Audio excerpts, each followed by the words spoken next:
Hello, this is Shirleen with Shirleen's Biblical Kitchen. I'm so glad you joined us today. This is part one of our bread baking series. We're going to focus on making bread by hand. Now, I know you can use a mixer, and that's fine. If you want to use a mixer or your hands, you have arthritis, you can't knead by hand. We're not really kneading, but stretching and folding. But if you need to use a mixer, then you just mix it in a mixer like you normally do. But a lot of us like to fix our bread by hand so we can feel the dough and feel the consistency, and you learn to read your dough. Your dough will tell you when it's ready. Your dough will tell you how much flour and how much water you might need to make your bread. Recipes are just guides. That's all they are. And every recipe, including mine in the book that I'm writing, they're just going to be guides. You have to learn to read your dough, whether that's in a mixer or by hand. And we all know about the window pane test. I've taught that before. If I use a mixer, I'll use the window pane test. And I'll do it even by hand, but mainly I'll know when the dough is soft and subtle and kind of holds together and will clean from the sides of my mixing bowl. Then I know it's ready to start doing our stretch and folds, but I'll walk you through that process. First, I want to talk about flours and grains. We're going to make this bread a transitional bread. Later we'll do a whole grain. But this one's half bread flour, and you do need bread flour because it's higher protein, and half fresh milled whole wheat. You can buy whole wheat in a bag. It's just not as nutritious as what you grind yourself. This is the freshest and the best you're going to get. Has the most nutrition in it. The bread flour obviously doesn't have the nutrition that your whole wheat does. We're going to start this recipe. We're going to grind this flour. I've got 227 grams of wheat berries. These are hard white wheat berries is what I use. Sometimes I'll use a hard red wheat berry. I've got more of these in the other room, but hard red wheat berries have a little different flavor. Sometimes I'll mix the white with red with maybe spelt or kamut, or there's different ways. I have one bread that I do with 8 and 10 grains, so I have some with 6. You can just make bread all kinds of ways, but we're going to focus today again on the basic steps, just the bread flour and the hard white wheat. If you only have the bread flour, you could make this bread with just your bread flour. It's just not going to be as nutritious, and it won't taste, to me, it doesn't have the taste. Grains have a lot of flavor. Rye has different flavor than red wheat and white wheat and kamut. They're all different, and it's the flavor that most of us like in our bread. We're going back to the ancient way of making breads, and in the ancient cultures, they would have used whole grains and ground them into flour. And there's a couple of things that I want to talk about too before we actually get to the recipe. I want to talk to you a little bit about sifting flour. Now, our ancient ancestors would have sifted their flour, or they would have used it as whole grain. It would depend. But they did know about sifting flour. In fact, they had sifters back then. Definitely our ancient cultures would have, they would have had ancient grains, but they would have sifted those grains. And you don't have to sift your flour, because we're using part bread flour. You wouldn't need to sift your fresh milled. But if you did want to sift, these sifters, I have done that. Sometimes I want to sift some of the whole grain out to make a lighter product, lighter bread, lighter cookies, whatever. Sometimes I'll leave it whole grain. It just depends on what your goals are and what kind of flours you're using and how you want to do it, how hearty you want your bread to be. Whole grain flours are wonderful to make bread, and we'll be doing that. But if you want to sift, these are 2 different sizes of sifters, and you can get them in different sizes, or you can use a mesh strainer. Now, it needs to be a fine mesh, as opposed to this wire that's got too big of holes. That would not be good for sifting. Sometimes I'll just use this and I'll sift out, but sometimes I have used these and I'll do it over a cookie sheet or something to catch it. You can really make almost white flour if you sift and sift and sift, but I don't know why you'd want to do that. But crust and things often need, to me, some sifting. Some people don't like to sift at all, and that's okay too. You don't have to. Now, this particular recipe, I'm using 227 grams of bread flour, which I've already measured out here, and 227 grams of fresh milk, which we're going to mill in I have a mill, and I'm going to show you how to use that.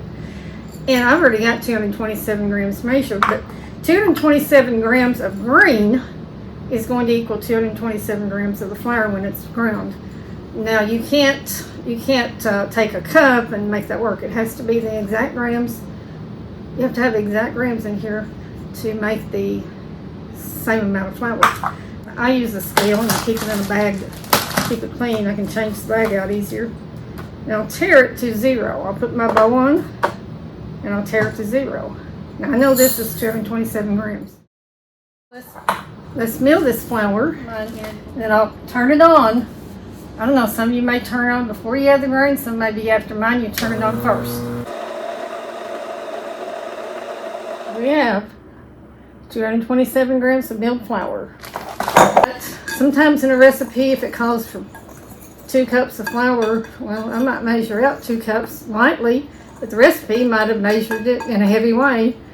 Especially for bread, you can't judge by that anyway.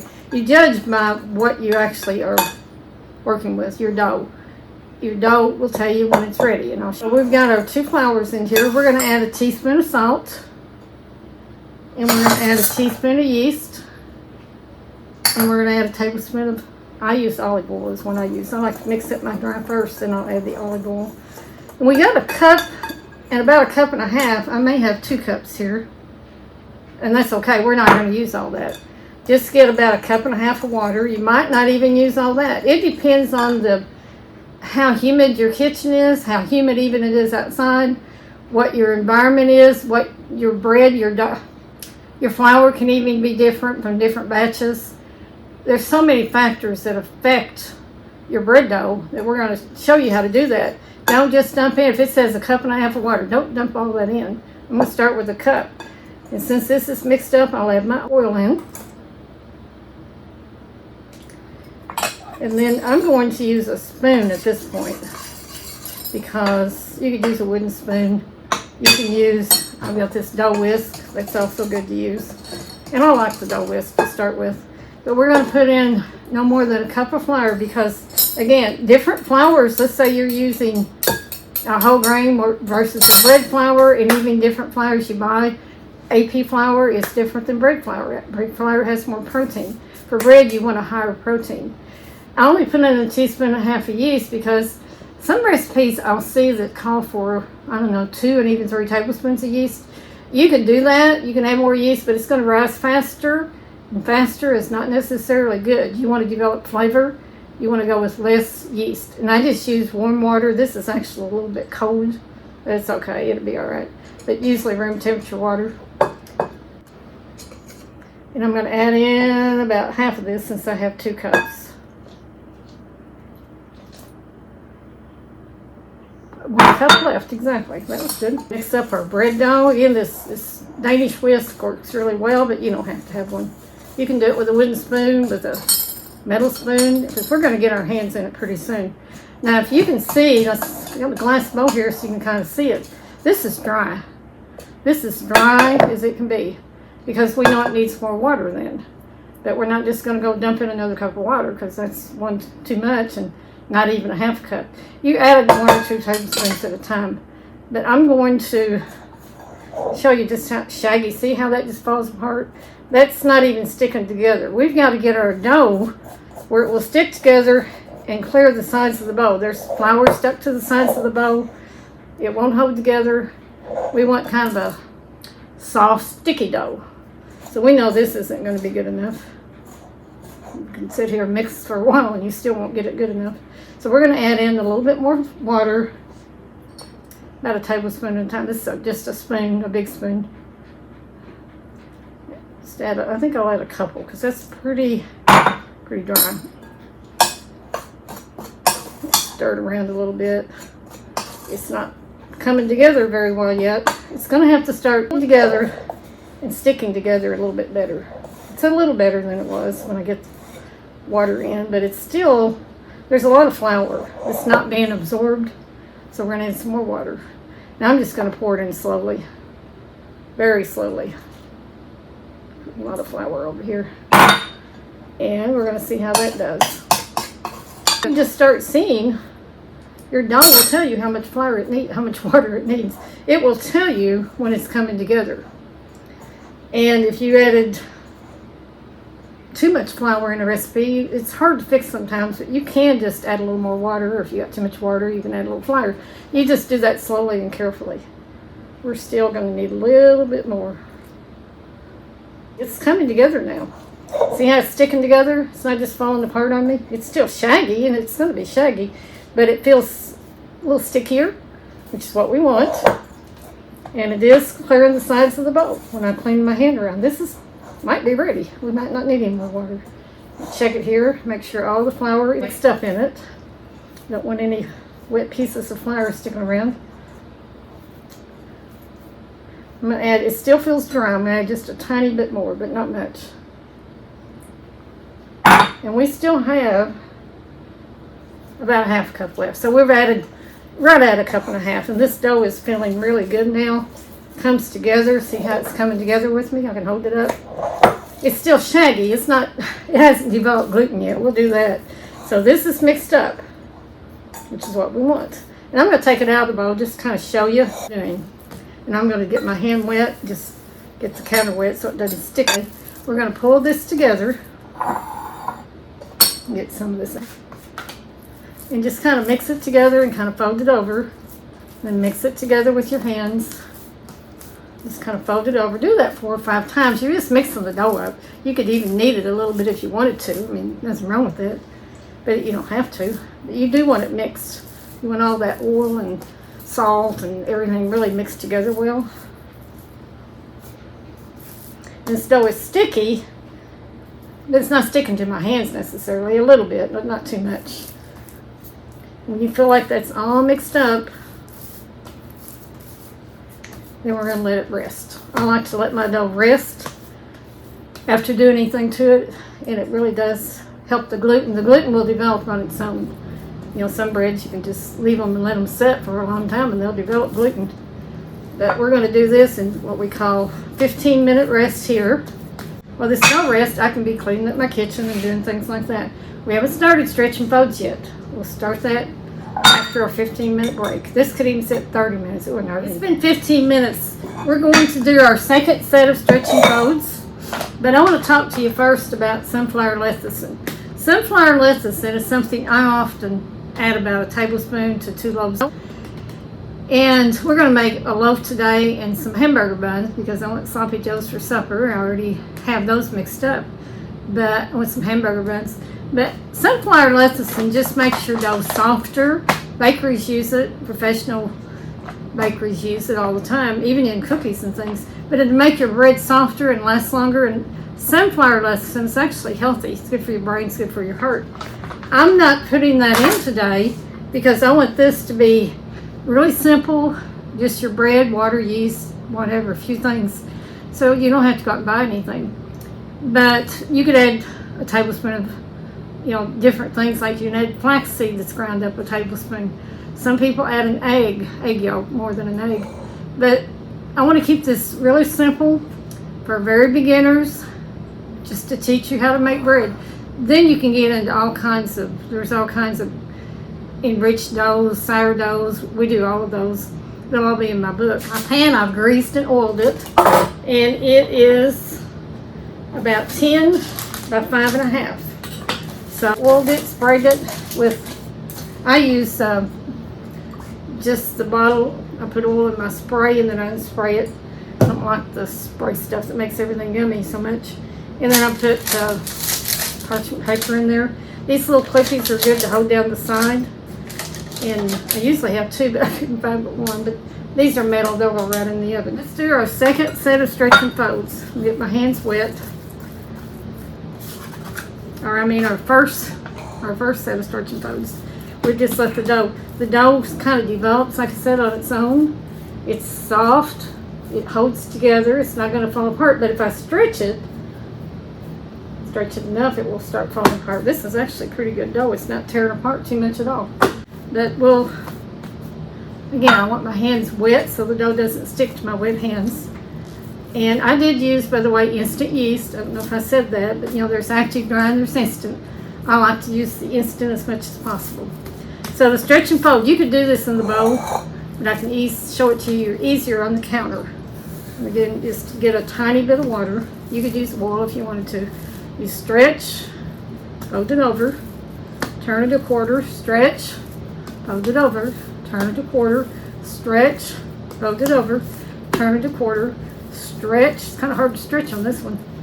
Stretch it out, stretch, fold it over, and double it back up. Now my dough feels really soft and supple. Still a little rough feeling. It'll get smooth. This takes the place of your kneading.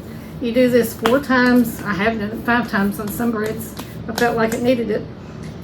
But as the dough sets between each stretch and fold, we'll again do this 4 times. We'll let it rest 15 minutes, and the dough will start developing. You'll see on each time we do this, you're going to get more and more development and strength in your dough. And eventually it will get strong enough that you can stretch it out and you can do a window pane if you wanted to. But 4 of these will do it. And again, if you're doing this by kneading, you wouldn't have to spend the stretch and fold time. You could just knead it 8 to 10 minutes by hand or in a mixer, whatever you want to do. But I like the stretch and fold. I want to feel the dough. I want to see how it's developing so I know what I need to do with it. I let the dough tell me when it gets more developed as we go each time, then I know it's doing really good. We'll be back. Okay, it's been 15 minutes. This will be our second stretch and fold. The dough is getting stronger, stretchier. It's in good shape. That's what you want. So we stretch, turn it, we stretch, turn it, stretch, fold, stretch and fold. Turn it, and it gets harder about the 4th time. Stretch it, fold it up. The dough is feeling smoother. It's not completely smooth yet, but it's definitely getting there. That's our second. We've got 2 more of these to do. I'm going to keep a little water on the surface just so it won't stick too much. You don't want it wet, but you don't want it sticking either. But the dough is getting in much better shape. We'll cover it. We'll be back. Hey, this is our 3rd stretch and fold. And again, when I started, my dough held together pretty good. I'm going to wet my hands. Held together pretty good. But if yours is a little shaggy, that's okay. You just keep going through these steps. Your dough will develop more and more gluten. See how stretchy that is? You can stretch it and stretch it and stretch it. Because it's going to develop that as you do your stretch and folds. So this is the 3rd one. We'll turn it a quarter of a turn each time. Stretch. It's still tore there. Well, it didn't really tear. It's tearing now. That's okay. Over. Make it another turn. Stretch. And that dough just gets better and better and more, builds more gluten and builds more strength as it goes. And you need that gluten and that strength for your bread to rise.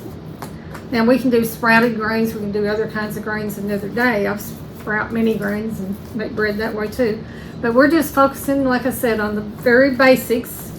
Just wet my hands, keep them wet. You can use water, you can spray them with oil. But this dough is getting in really good shape.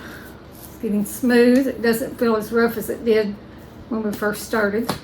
It's getting in really good shape. We'll be back. This is going to be our 4th and final stretch and fold. Get this out of the way. My hand's wet. Counter just a little bit wet. We'll stretch. This dough's really, really stretching down, not tearing or anything. 1. We'll turn it a quarter of a turn. We'll stretch it this way. I love the way that gluten just builds on its own. You don't have to do all that kneading if you don't want to. You can knead. You can use your mixer, like I said, but I like to feel this dough. I want to know that it's in good, stretchable shape, and just let the dough tell me when it's ready. Stretch. The last one's always hard to do. It's stretchier. It's harder to stretch. Okay. This dough is in really good shape. We'll let it rest another 15 minutes. I'm going to kind of roll that up into a ball. My hand's wet. I like to just turn it under and get it shaped into the round shape. Make it as smooth as possible. That won't hurt any. That just helps build more gluten. It's not going to hurt a thing. Okay, we finished our stretch and folds. We'll see how our dough looks. And we'll get ready to divide our dough. There. This dough feels really soft. How soft it is and stretchy and just good dough. This feels good in your hands. It's really soft and stretchy. It's not shaggy. It's not tearing apart. Get my hands wet. It's coming up really well. It's not tearing. Let's see if we can get a... Yep, I see light all through it, so it's good. It's not tearing. It's perfect past the window. We're going to divide this dough in half. You can weigh that out. I don't want to do that right now. I usually just half it, kind of eyeball it. That looks about right. Bench scraper is really good to work with when you get to this stage of your dough. We're going to make this half into hamburger buns for my dinner tonight, and this half into a loaf of bread. Now what we want to do at this stage, I'm going to just lightly dust my surface with some flour. Roll this up, turn it under all the sides, kind of like we're going to make a roll, because that's how we do our hamburger buns. Turn in all the sides, and then we're just going to shape it. We don't want a lot of that flour. I'm going to pull it, kind of dust your flour back out of the way, pull it towards you, and that tightens up the top, gives it a really tight texture on the top. You can see it when you watch it. You just watch it. They're really stretching that dough. It's a really tight surface. We're just going to dust a little flour there with my hand and let that set. Tuck it under. Pull all the sides up. Just keep pulling them up into a round ball there. Again, we're going to pull it towards us 3 or 4 times to really tighten up the top. Those look to be about the same size. This one may be a tad bigger. We'll make it into the bread. I'm going to let that rest maybe 15 minutes. The flour is just lightly on my hands. And then we'll come back and we'll shape into rolls and shape into bread. I have my loaf pan, as I showed you, ready. So we'll do our loaf. And then this is a little big for hamburger buns, but it's okay. But I want them big enough for sloppy joes. And so you can make them small, you can make them big, you can make them however you want to. I don't like them too big, but I don't want them tiny either. I want them kind of medium.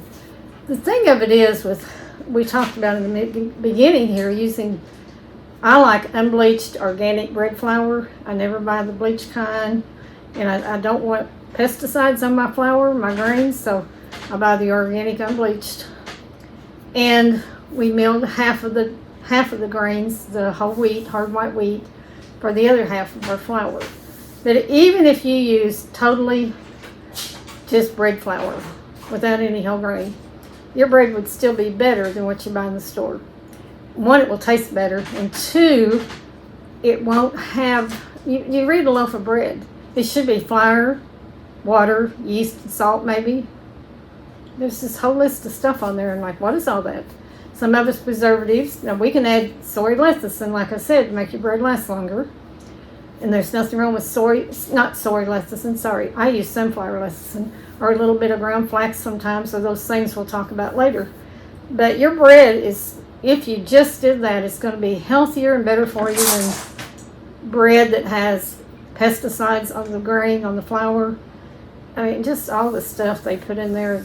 So make your own. Then learn to transition into a half whole grain, and then transition into a full whole grain. And we'll get there. That's our ultimate goal. I like the whole grains for flavor and for texture and nutrition. And you're getting 40 some odd nutrients that you're not going to get anywhere else. It's hard to get 40 nutrients in your diet from eating the modern American processed food diet. Our food is fake food anymore. What you buy, it's so processed and made in a lab or just full of chemicals, and they hide it any way they can. They'll put natural flavoring. Well, natural flavoring can have 1,000 chemicals in it. Making bread with all this nutrition, 45 nutrients in it, or 41 to 45, depending on the grain. It's a good big step towards doing good. So we'll be back in about 15 minutes.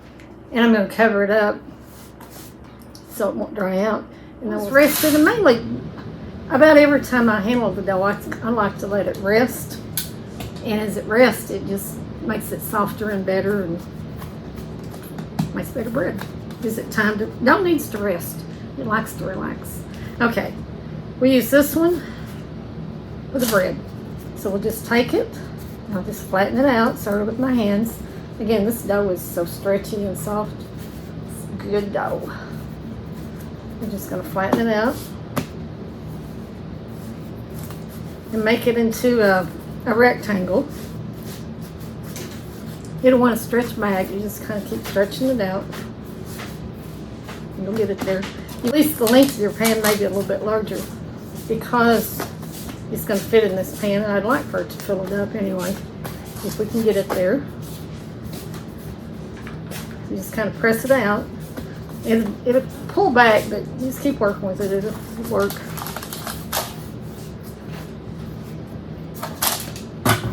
Set this aside for a minute.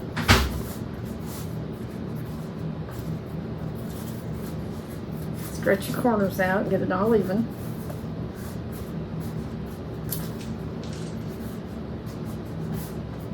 Okay, we're going to take our dough and we're just going to, I like to just turn the corners in just a little bit.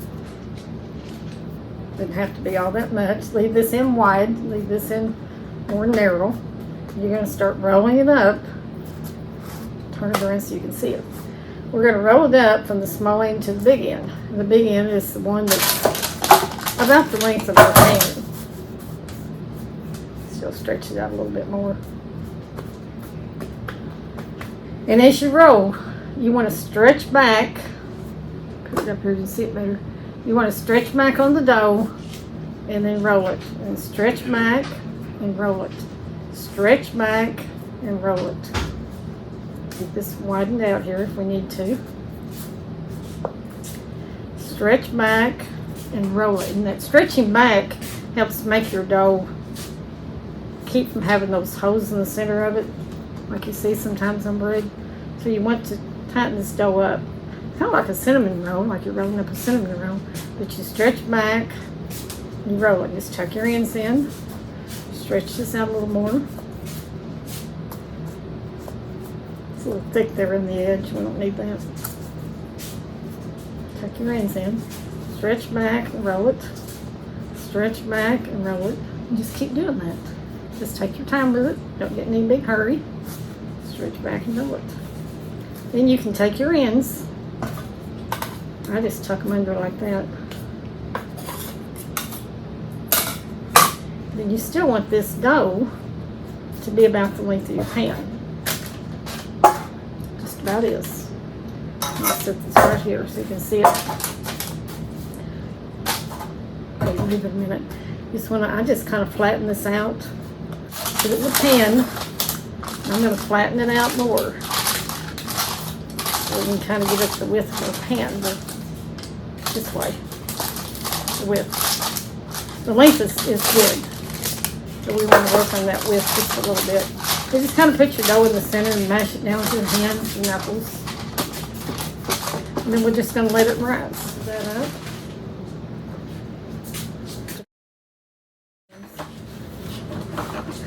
And then we're going to make our rolls. I'm just going to make a log here and kind of roll it up for the sake of getting some even pieces. I'm going to cut that in half.